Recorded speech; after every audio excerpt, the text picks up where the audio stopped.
O inglês tem 26 letras, mas existe uma que detém mais poder do que todas as outras combinadas. É uma letra que, na maioria das vezes, não tem som nenhum. Ela é um fantasma linguístico.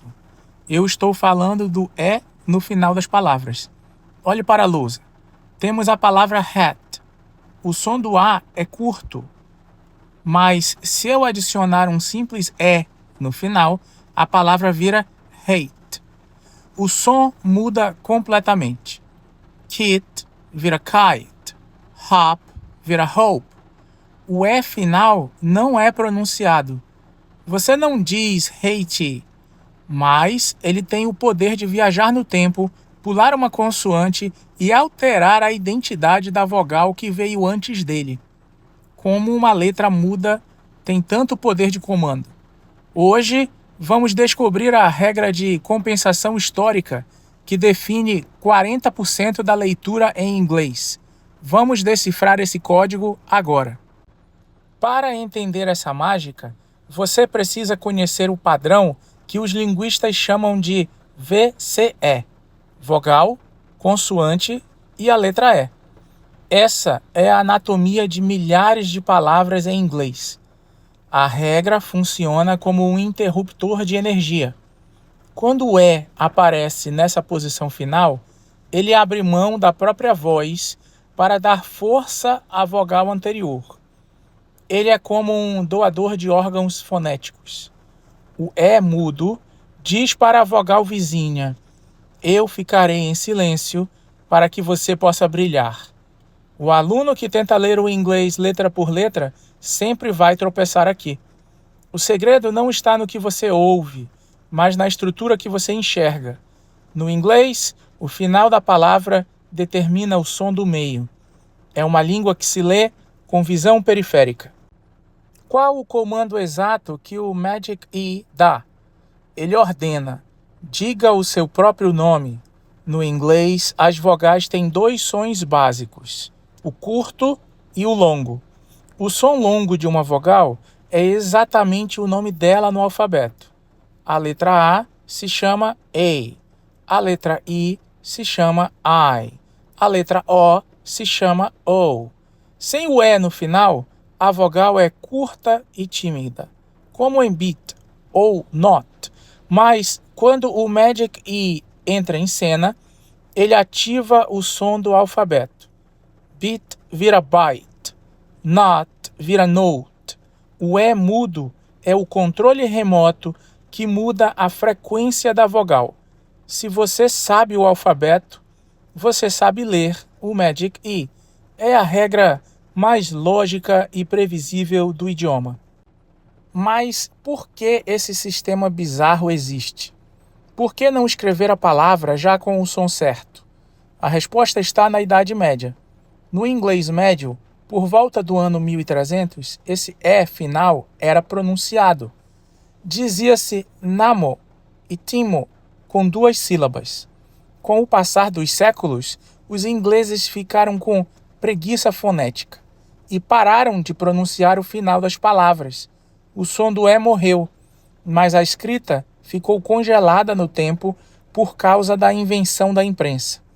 O som da vogal anterior já tinha se alongado para compensar a perda do E. O resultado é que hoje o E mudo é um fóssil funcional. Ele perdeu a voz, mas manteve a sua função de guarda-costas. O inglês moderno é um rádio sintonizado no passado. Eu gosto de visualizar o Magic E como um controle remoto. Ele opera à distância. Ele pula a consoante, que serve como um isolante, e atinge diretamente o coração da palavra. Imagine que o E estica um braço por cima da letra vizinha e aperta um botão na vogal anterior. Por isso, não importa qual consoante esteja ali no meio. Make, mail, main, mace, o efeito é o mesmo. O A sempre vai dizer A. Entender essa ação à distância tira o medo do aluno.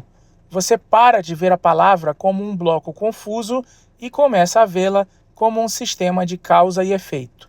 O E mudo é a causa e a vogal longa é o efeito. Simples, mecânico e genial. Vamos praticar a nossa visão de raio-x. Olhe para rat, som curto.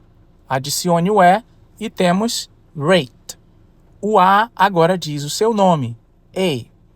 Olhe para o win, som curto. Adicione o E e temos wine. O I agora diz o seu nome, I. Note como a mudança não é apenas no som, mas no significado completo da palavra. O Magic E é o maior criador de vocabulário do inglês. Com uma única letra muda, o idioma dobra o número de palavras disponíveis. Para o autodidata, dominar essa transição é como ganhar um par de óculos novos. As palavras que antes pareciam aleatórias agora seguem um padrão de engenharia fonética. O efeito continua com o O e o U. Rod vira wrote. O O diz O. Mas o caso do U é o mais especial de todos. O som longo do U no alfabeto é U, como é universe. Então, tub vira tube e cut vira cute. Perceba que o Magic E é consistente. Ele é a regra mais democrática do inglês. Ele trata todas as vogais com o mesmo rigor. Se você encontrar uma palavra terminada em vogal consoante E, 90% das vezes a vogal vai dizer o próprio nome. É o atalho mais rápido para a pronúncia correta que existe no idioma. Mas, como tudo no inglês, temos o bug no sistema. Por que have não se fala have? Por que love não se fala love? A culpa é dos monges copistas da Idade Média. Existia uma regra estética. Nenhuma palavra inglesa pode terminar com a letra V. Eles achavam o V final feio ou fácil de confundir com o U. Então, sempre que uma palavra terminava em V, eles colavam um E no final apenas para segurar a letra, como um suporte de design.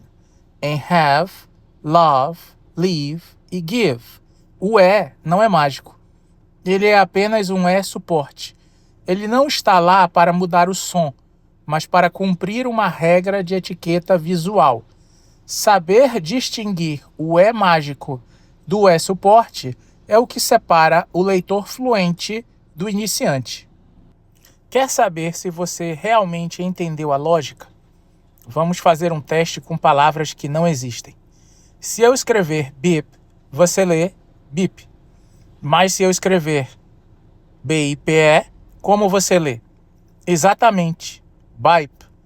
Se eu escrever sot, você lê sot. Mas se eu escrever SOTE, você lê salt. O seu cérebro precisa ser treinado para ver esse padrão mesmo em palavras desconhecidas. O Magic E é a chave que destranca a pronúncia de palavras complexas como compete, divide, fawn e cube. Não tente adivinhar o som pelo contexto. Decifre o som pela estrutura. Se você domina o E, você domina o alfabeto em ação. O veredito do professor Dylan é: a ortografia inglesa não é um manual de instruções para a sua boca. Ela é um museu de história para os seus olhos. O Magic E é um fóssil vivo que nos ensina que o silêncio pode ter mais poder do que o som. Respeite o E final. Deixe ele fazer o trabalho invisível dele, e sua pronúncia vai soar instantaneamente mais nativa. Pare de lutar contra a escrita e comece a entender a engenharia por trás dela. No inglês, as letras mudas são as que mais dizem sobre a alma da língua. Aula encerrada e nos vemos na próxima investigação do nosso laboratório. Até a próxima!